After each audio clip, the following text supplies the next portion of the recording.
Hello there, everyone. Altaria Tempest here doing something a little bit different because today I'm going to be hopping into the lore of Battletech.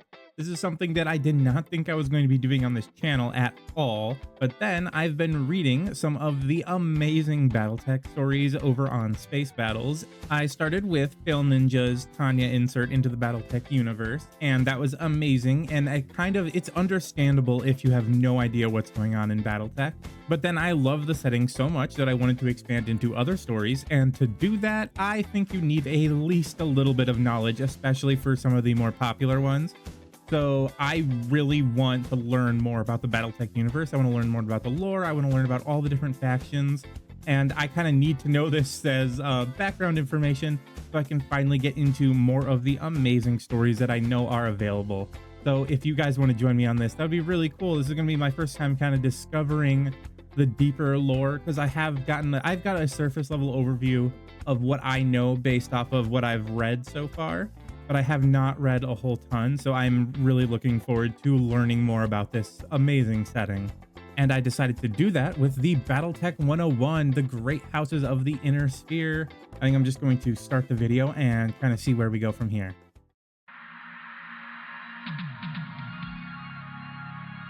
Oh no, Comstar home video. You have no choice.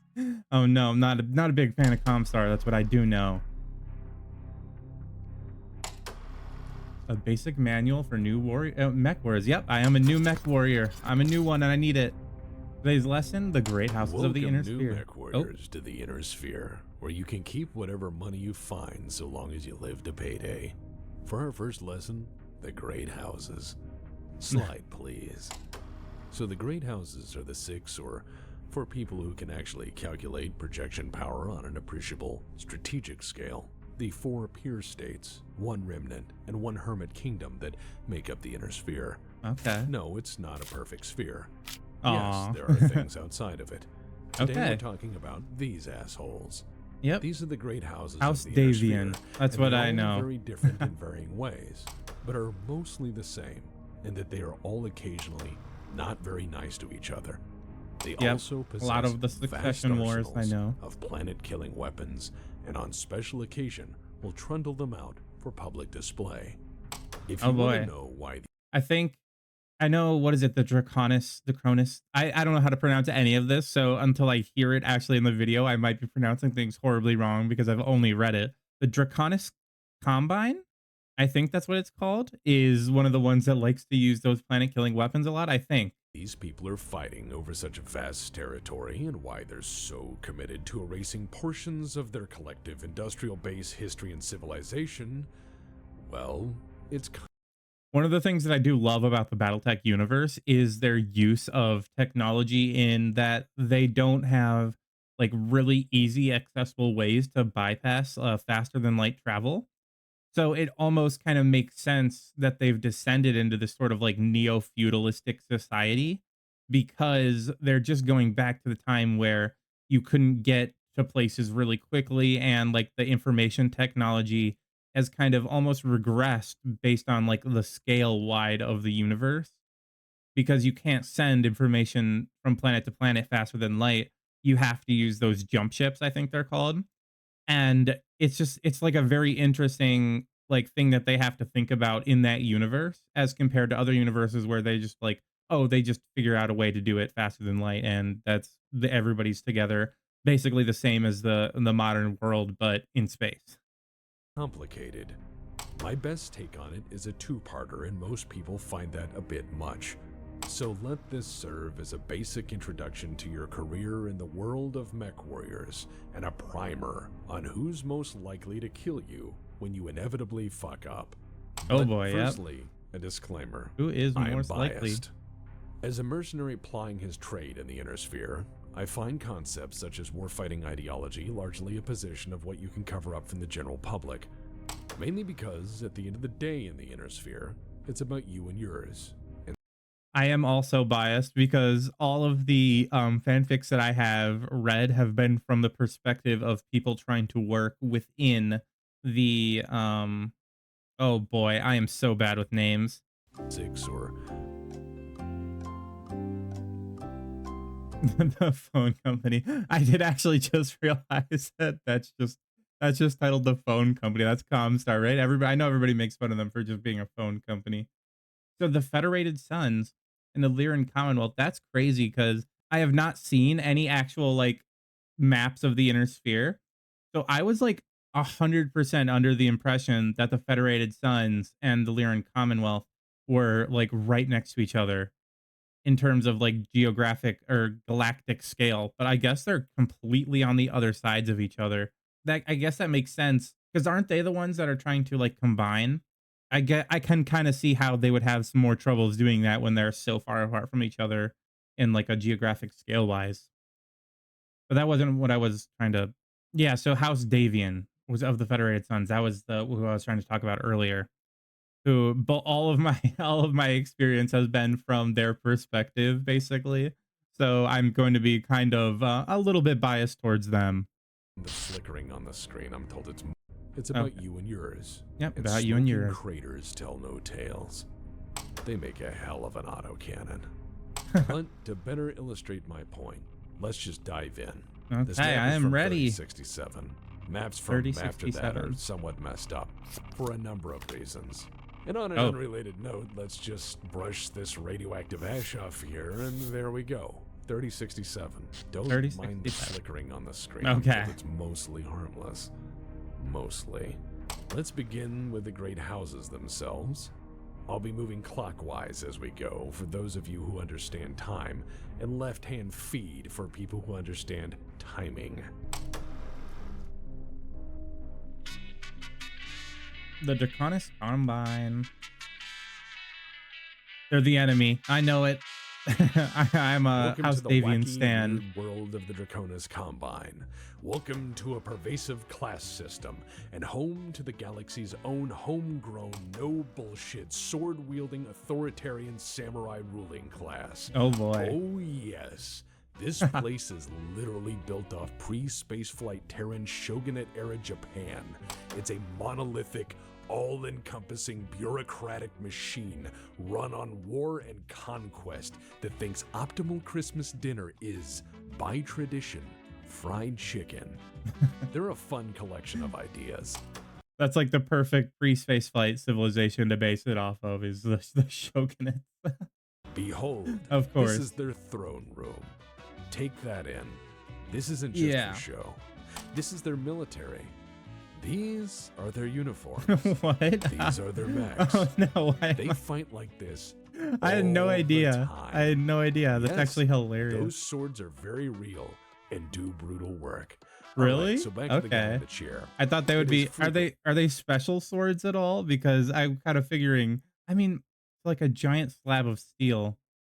I feel like just from what I've read in the actual Mech Warrior battles, I don't think just having a sword would be like super amazing, but maybe. I mean, they would probably help against the clans because I know they have those like the little jumper dudes. So maybe those swords would help against the clans in close quarters combat, but I don't know. Only a guy in charge of this. It's just been mostly like long range. I think like long range energy weapons and even like auto cannons have been kind of like the king of the battlefield from what I've seen, but that's just what I've seen. So this guy is called the coordinator. He runs the place. There is very little distinction between the coordinator as a person and the Draconis Combine as a whole. When people refer to the dragon in reference to Kurita as a house or a nation, it's interchangeable between the two entities. And no, the They just Draconis like Combine dragons. doesn't celebrate the godhood of rulership with divine mandate. However, the coordinator's word carries essentially the same weight within their sphere of influence, so I'd not invite trouble, as Kurita tends to bury its enemies deep, headless, and by the million. They have no issues with troubleshooting in government, as trouble should be shot in the Draconis Combine. And if there is Of course. anything to fear from these guys, it's that they believe in a manifest destiny, which involves House Kurita controlling everything. The Draconis Combine. I think that's kind of everybody in the Battletech universe, though, isn't it? Like, I feel like every single faction has their own like manifest destiny type of thing, where they're like, okay, we're going to what was it? It's the Star League, right? So, like, they're gonna rebuild the Star League and become like the rulers of the world of the galaxy and everything. So I think that's just everybody. because I keep thinking like, oh, maybe there's gonna be one faction that's just no, we're chill, we're chill. We don't want to take over the whole galaxy. We're fine. But no, they it's just feels like everybody wants to.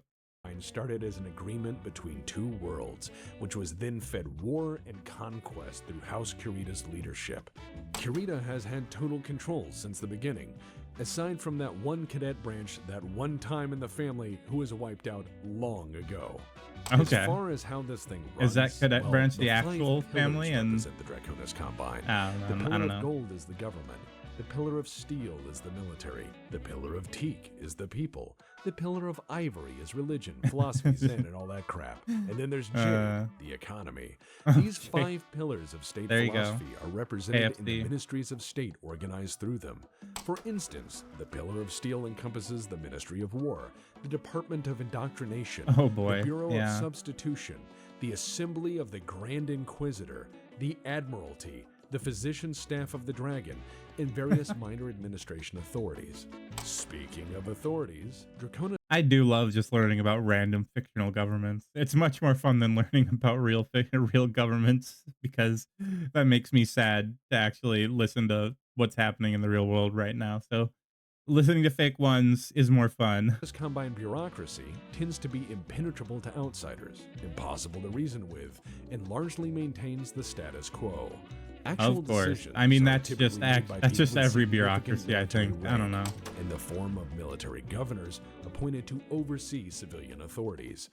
When in doubt, the decision maker is typically the one with the sword. And if you want to see that sword up close and real fast, you only need to fail to take its bearer seriously, or merely disrespect their presence. Also, they had this whole death to mercenaries thing for a while. Oh. Not my favorite government to work with. Then again, they rarely need mercenaries ever because the constant fighting and insanity of the samurai class means they're pretty much ready to throw down whenever. If they lack a cause, they'll find one quick.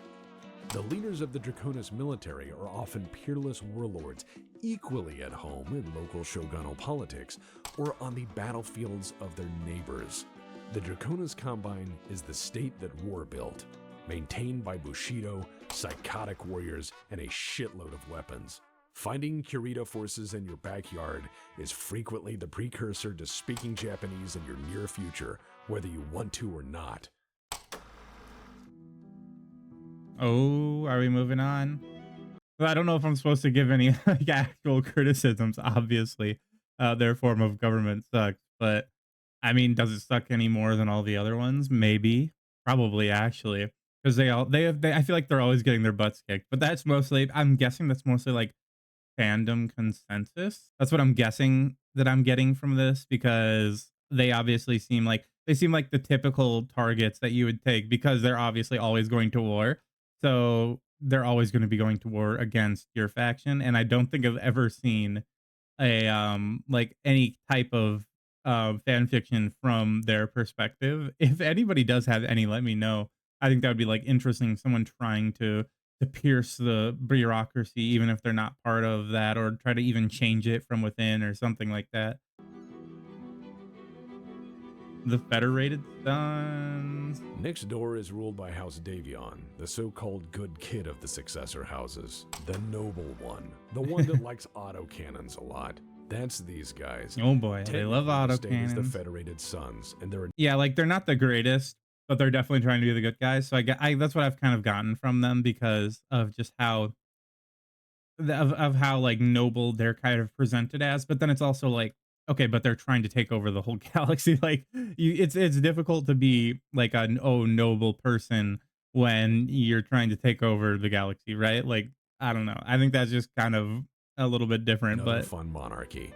House Davion is descended from another English and French monarchy. nobility, operating as constitutionally bound monarchs, and has been, since ever, trying to reinforce their position as champions of liberty and personal freedom at every annoying turn. Because of this, most people think House Davion, and by extension, the Federated Suns, are self-righteous assholes. And they are not wrong. Oh yeah. Mostly. But see, the story is a bit funny on that. Yeah, Originally, New the Federated Avalon. Suns was a federation. In time, the founding polities chose delegates to form a high council who would, among themselves, elect a president to lead them. But the political machinations of the Davion family were all about having a monarchy, so they pushed the presidency into that, and since then the Davion family has ruled. Okay, I did Which not is know that at all. really good for them. Mostly Yeah, good for the right? Federated Suns, and has worked out for the most part. However, Davions being Davions, one had to rule them all. So there was an early Davion civil war. Oh, The 5 marches had to decide for themselves who would be the first prince, and sharing was, apparently, not a serious consideration at any point. And yeah, I the winner wouldn't of that think so. first early Davion civil war, Alexander Davion, went on to pass more legislation Of than course, any of Alex, his predecessors because he Alexander. had total military support. Turns out you can make people vote how you want with a bayonet. However, the story doesn't get any worse really for some time at least. To their credit, House Davion was not a despot. They encouraged then and still champion free speech, individual liberties, and personal freedom. But in the end, it is a monarchy. Considering the mostly beneficial ruling arrangement, some will label Davion a father knows best state, which has many times but not always been justified in its actions. As such, it is seen as one of the more stable houses on account of broad public support. I will admit this, though they can be miserably righteous and annoying, they're frequently not evil, just smug. And yes, that is just as bad. The armed Of course, that's just as bad. I feel like, yeah, I can definitely feel it. The, a little bit of the bias here, maybe. I don't know, because they're just saying like, oh yeah, they're good, but they're smug assholes. So forces of the I don't Federated know. Suns have historically been one of the most professional militaries in the Inner Sphere, originally formed from peacekeepers and always kept as modern as state industries could allow. These guys even developed the predecessors to the Warhammer on their own dime in the earliest years of battle mechs. Even when they're wrong, they're almost right. Davion may not pay you well, but they won't bury you for no reason. Oh wow. Mostly. So that's why he's mad at them. They don't pay him enough as a mercenary. Oh, we're moving on, right? The Capellan Confederation and House Liao. Next door are these guys. I don't like them as much for a number of reasons. Oh, The okay. Capellan Confederation is the youngest kid on the block as successor states go. It's a socialistic police state that has almost but not always been under the control of one family, Oh boy. House Liao. The head of the state is the Chancellor, who is, in the Capellan Confederation, one nod away from making you disappear. To say that it is a police state is not an act of hyperbole, but substantiated fact. However, it wasn't always so. What started as a collection of states uniting for common defense and well-being slowly grew over hundreds of years through successive generations of philosophy and leadership from one house into an autocratic state with a centrally controlled economy. Some would say this is a functional dictatorship, but dictators tend toward having some sort of functional agenda or understanding of strategic power.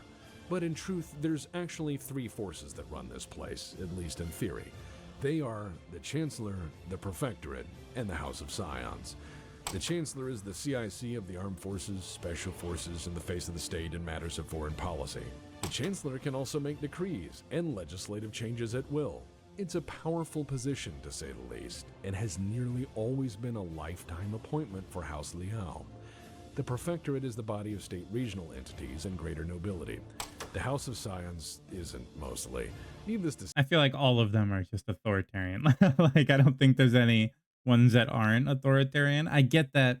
I get that House Davian can be like, oh, we're benevolent monarchs and we listen to the Constitution. We are like a constitutionally limited monarchy. But honestly, I mean, the difference between monarchs and like authoritarian dictators, I don't think is very different.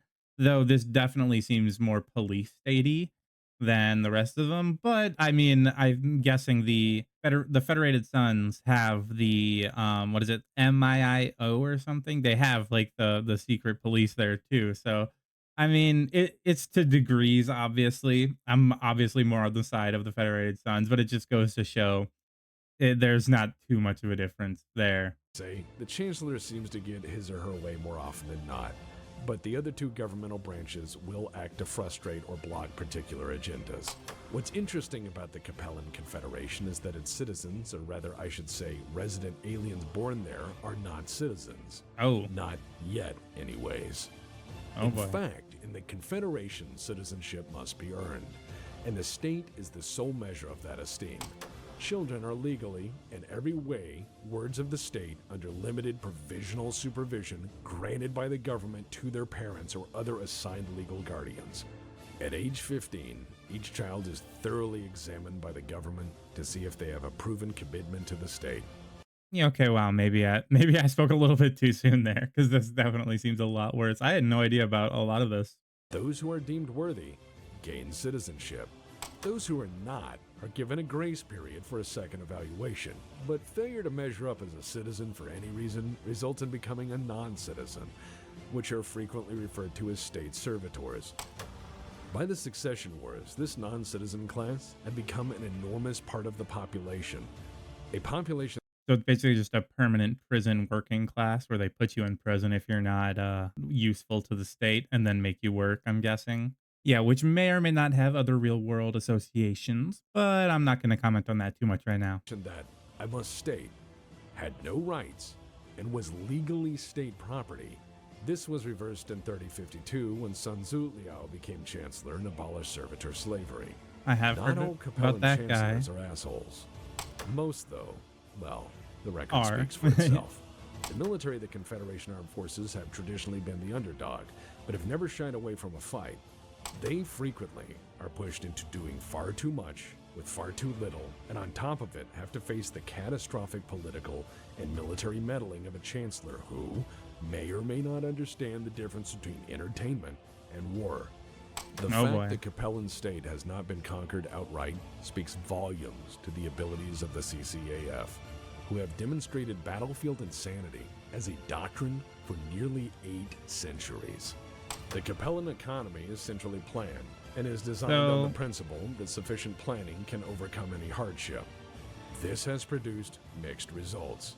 Yeah, I was kind of thinking in like the Battletech universe, especially a centrally planned economy's got to be very difficult based off of the communication challenges between the different star systems and everything. I think that some aspects of central planning can help an economy, especially because I'm not the biggest fan of the good old Lord and Savior capitalism.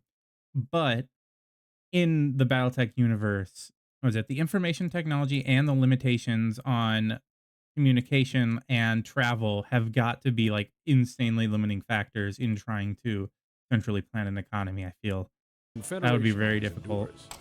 But at what cost? Wait, no way they did that. No way they did that. That's the meme. I'm gonna put that up there. China is doing something good, like how to write any news from China that's coming out of China as a like Western power media is like China did this and here's why that's a problem, or China did this and but at what cost? Like they did something really good, but at what cost? I just think that's kind of funny.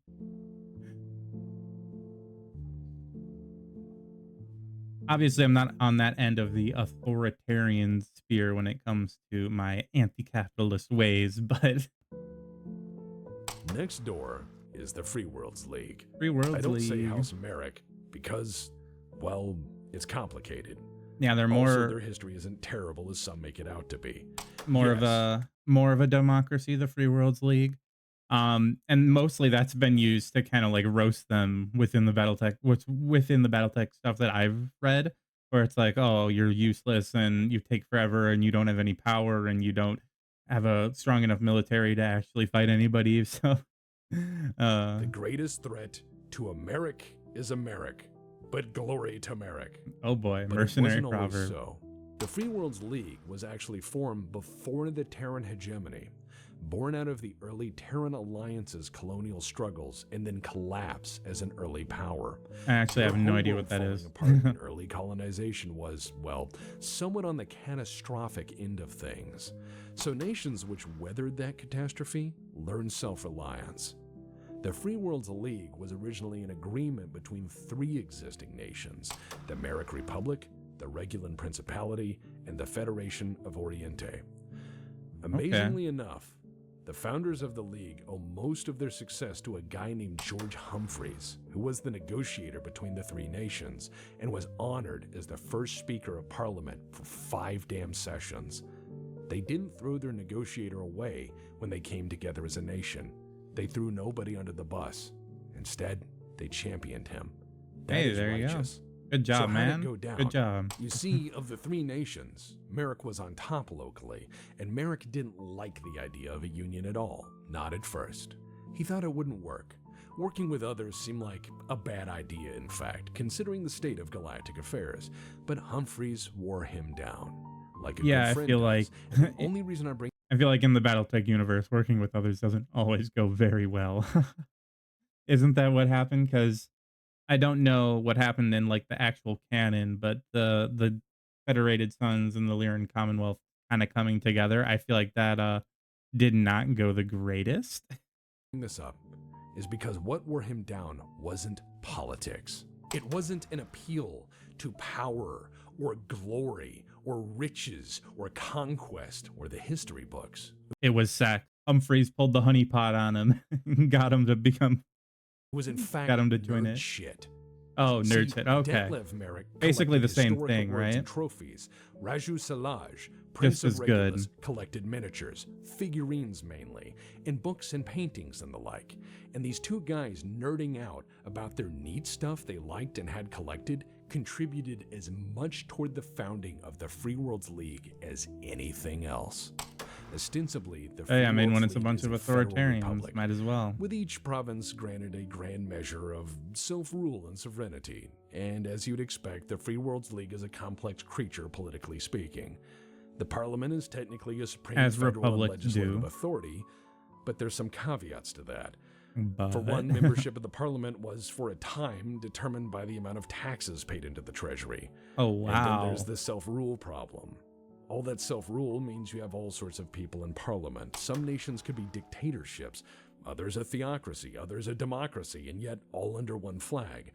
Naturally, this causes some problems. It's why, for the most part, the Free I would almost say that's similar to the Senate from Star Wars. I know there was a whole bunch of problems where they had to determine what areas got representation in the Senate and how to like bundle them together into senators, because they couldn't keep on adding senators for every single world that came into the Senate. So they had to pick and choose like sectors and different like leaders of sectors who would then have like sub senators and stuff. And there was a whole bunch of corruption going on in there. So I can imagine what it's like in the Battletech universe. I feel like that would be even worse than Star Worlds Wars' League, through its universe. history, has operated in a near-permanent state of martial law under the Captain General, who is frequently, but not always, a Merrick. Historically, the power of the Parliament has waned with every major conflict, crisis, or state of emergency, whereas the power of the Captain General has increased. Oh boy. That's of, right. Of course. The Free Worlds League That's drops their issues at tending Merrick's welcome towards mat, rings the authoritarian. doorbell, and runs the fuck home. I don't envy that job.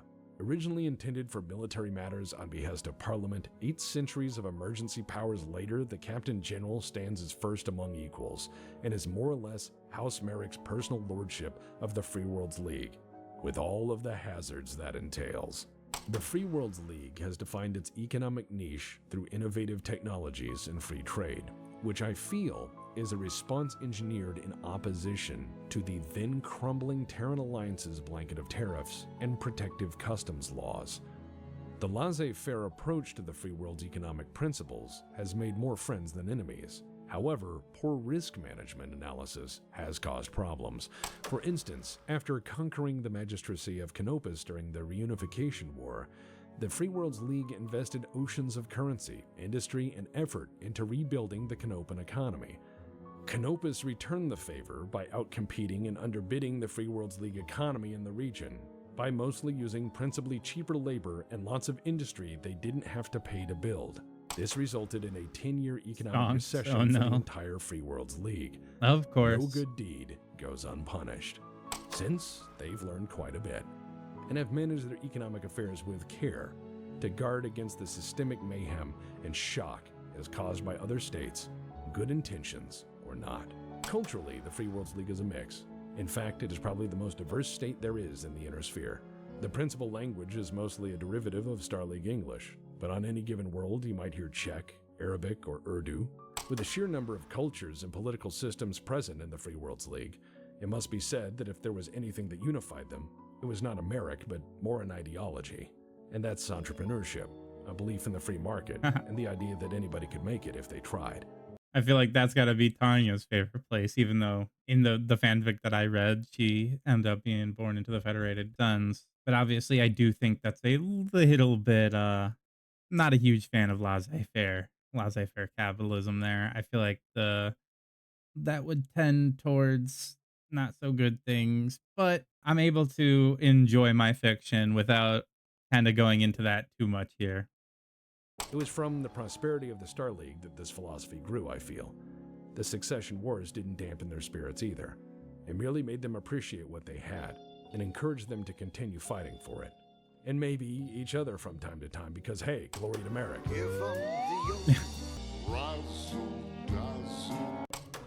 Okay, so fuck Ferenzi. Was that that was one of the guys from the Star League, right? I think. And he didn't want to join in on, I don't even know. I don't know a lot about what happened back then. Okay, Next door is the Lyran one people Commonwealth. make fun of. Oh, and for no. some of the right reasons. Welcome to the Lyran Commonwealth. First of all, few call it that unless they're declaring war or arranging marriage, which if I'm frank might be the same thing in the same afternoon. Oh boy. So welcome to the House of Steiner. The Steiners are the ruling family and have been since virtually ever. They were founded as a merchant and industrialist conglomerate. They never stopped being exactly that. They celebrate their vast wealth by having far too many nobles, far too many noble titles, and historically largely incompetent generals. Save for the occasional flash in the pan, that is. However, if they're strategically incompetent to the point that the concept of their scouting parties operating vastly excessive tonnage, even in modest probing actions, memes based more on truth than you think, then how do they survive, you ask? Well, money and industry, friends. Yeah, right. Money and industry. Money. House Steiner's backing is the industrial base and every bank that invested in it. They are the military-industrial complex. There are many good reasons they can afford to dump truck weapons into a situation, operational or not, piloted or not, and then continue to do so until the enemy leaves. While not stupendously famous for warfighting leadership or tactical brilliance. Okay, because I was definitely under the impression, I guess that's coming in from my biased point of view, where I was like, oh, I didn't hear a whole bunch about all this kind of criticisms of the Lyran Armed Forces, but I'm glad I'm getting them now, kind of getting a perspective, getting all the different perspectives from the fandom. The cannon will bury you with its vast assembly lines led by pretend generals until you give up or they get bored.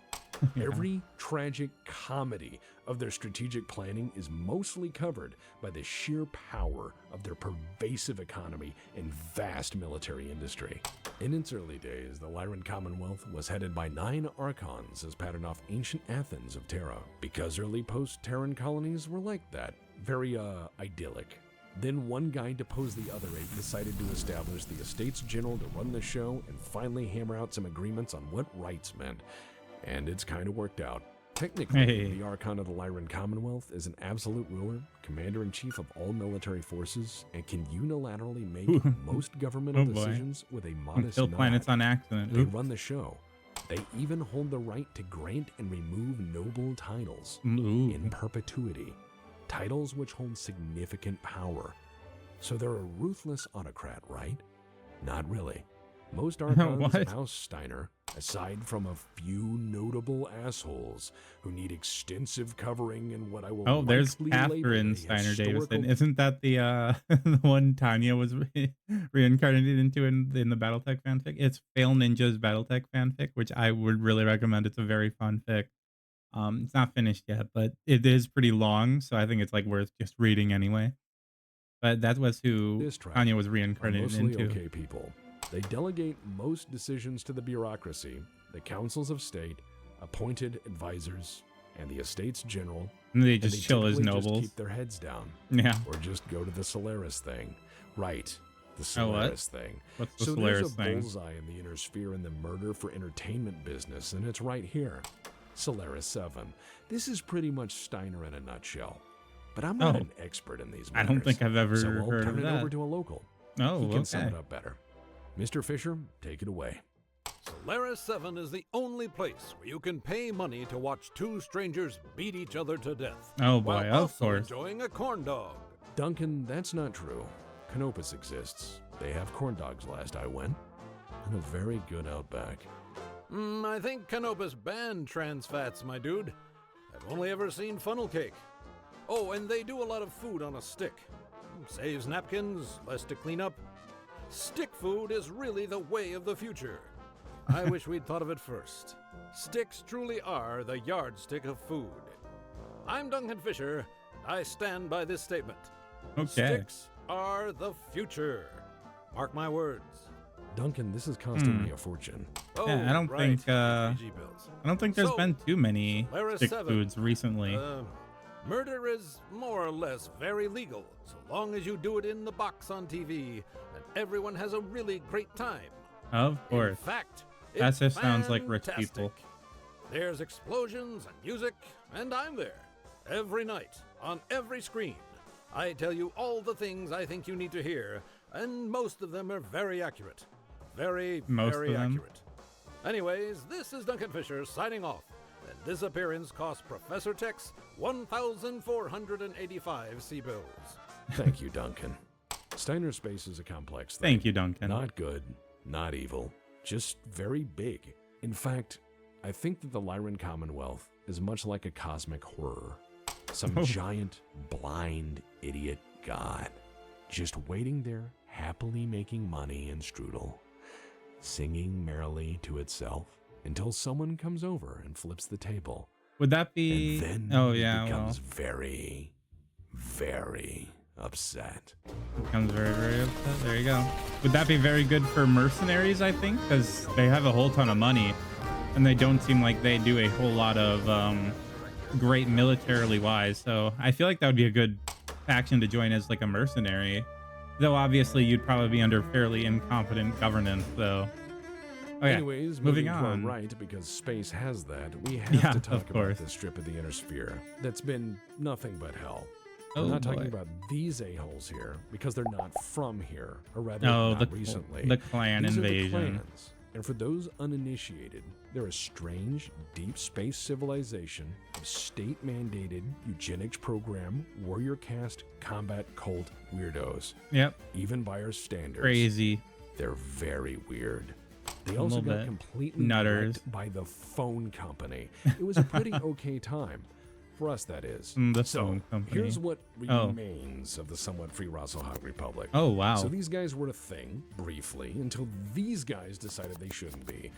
Because they were between these guys and Terra, which is controlled by the phone company, who wasn't cool with these Not the guys phone taking a company. bite out of everything on their way to the telecoms HQ for very odd, strangely specific, quasi-spiritual reasons. Wait, which it for wasn't very the different, phone strangely company specific, helping the quasi-spiritual clans? reasons, Or the phone company decided to murder them.